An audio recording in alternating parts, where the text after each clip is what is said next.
good evening. I'm Melisa Idris. And I'm Sharaad Kuttan. You're watching Consider This, the show where we want you to consider and then reconsider what you know of the news of the day. Let's begin with the latest COVID numbers. Malaysia reported 50 new COVID-19 cases today. This is the 6th consecutive day of double-digit infections. However, there was one new death today, which makes this the 93rd person in the country that we've lost to COVID. But also, let's turn our attention to the situation at the Selayang wholesale market, which is under an enhanced MCO. There were reports that the 16,000 residents affected by the lockdown hadn't received any food or aid. But in response to this, the KL Mayor has now assured that aid is on its way. The EMCO predominantly affects migrant workers and Rohingya refugees who earn a living at the Selayang wholesale market. And while this has brought out compassion in some, it's also brought out xenophobia in others. Now, this is particularly obvious on social media. We're seeing a lot of xenophobic comments and posts and tweets. Sharaad, have you come across some of these?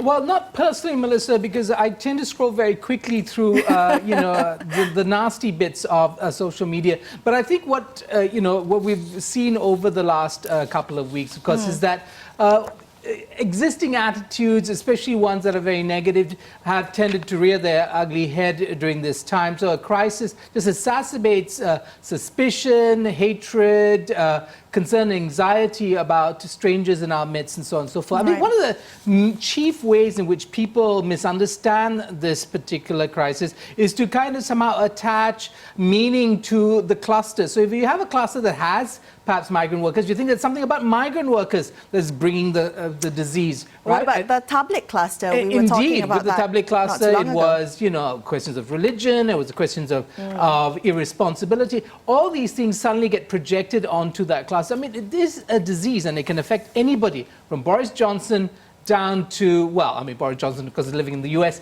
in the UK. But the point is, at the end of the day... the disease doesn't discriminate, right? Yeah, not only does the disease doesn't discriminate, I mean, there's a public policy issue when it comes to this. Now, so food was the one question. Right. So now we have public money spent on non-citizen populations now. Will we have to do the same when a vaccine is found? Can we deal with this by dividing the population, citizen versus non-citizen? Right. Will we have to just accept that everybody will have to be treated equally in this pandemic because the virus does not discriminate? Well, I've been wondering about this. I think this is quite an interesting time to kind of monitor the conversations, the chatter around this. There is an online petition campaign urging the government not to help tens of thousands of Rohingya refugees affected by the EMCO. And that, how many people have signed on to that petition? Yesterday, I think what doesn't help is the news reports and media reports coming out that perhaps are fanning the flames or a trigger, so to speak, to these xenophobic comments. Bernama reporting that a man believed to be a foreigner arrested while attempting to escape from the lockdown area of the Selayang wholesale market. Now, the real question should be, why are these people trying to escape? If it is in fact true that there was a man trying to escape, we should be asking about whether these migrants or those under the EMCO are trying to flee, the root causes of that. Are they undocumented? Is there a trust deficit to authorities? These are the questions we should be asking and trying to allay those concerns. Yeah, so the question is, how do you deal with populations under EMCO, whether they're Malaysian or otherwise, right? Is it through a coercion?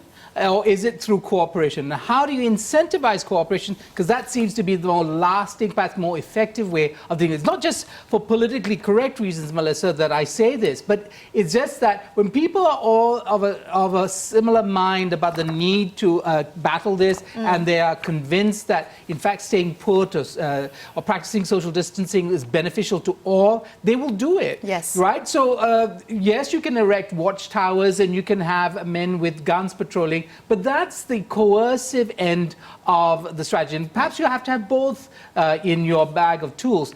Nevertheless, at the end of the day, public policy makers are going to have to deal with the question of undocumented workers in our midst, who are numbered in the hundreds of thousands. And those have to be dealt with in some sort of fashion so that they become cooperative rather than see the Malaysian authorities as a potential threat.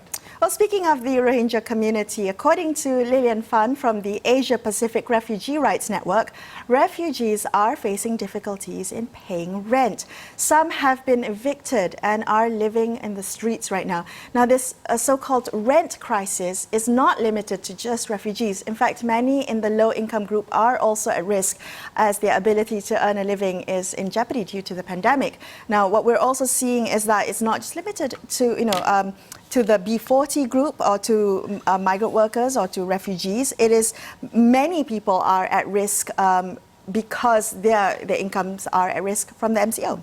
So you think about it, Melissa, if you have one or two instances of people being tossed out into the street because they can't pay their rent, that's not a public, problem of public concern, right? Because just one or two people. But if this was a generalized action taken by landlords who are impatient to get their money, who for whatever reason think that somehow they vacate their premises, others might come and actually pay rent at this point in time, whatever it is, it does become a problem for everybody because it will not be hygienic. There will be questions of safety that will suddenly arise, not just for people around them, but for the people who are now tossed out into the streets. Well, so a lot of negative consequences where landlords are allowed to evict tenants at this particular crisis. I really think that this crisis has shone a light or brought to the surface the many issues regarding Malaysia's most vulnerable communities, but also the fact that more people are more vulnerable than we even realize.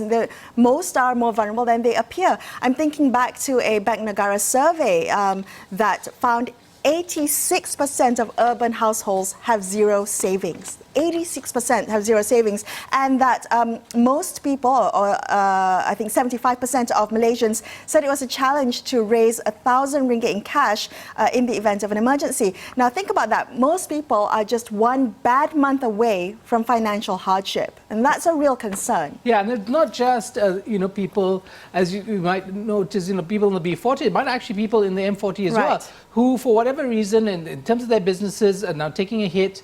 Our landlords going to be pushing them out on the street. And what is the consequence if that happens in the thousands? This rent crisis is something we're going to keep a close eye on. But after this, we're going to turn our attention down south and take a closer look at the change in Singapore's COVID-19 response. It's been quite interesting, so stay tuned to consider this.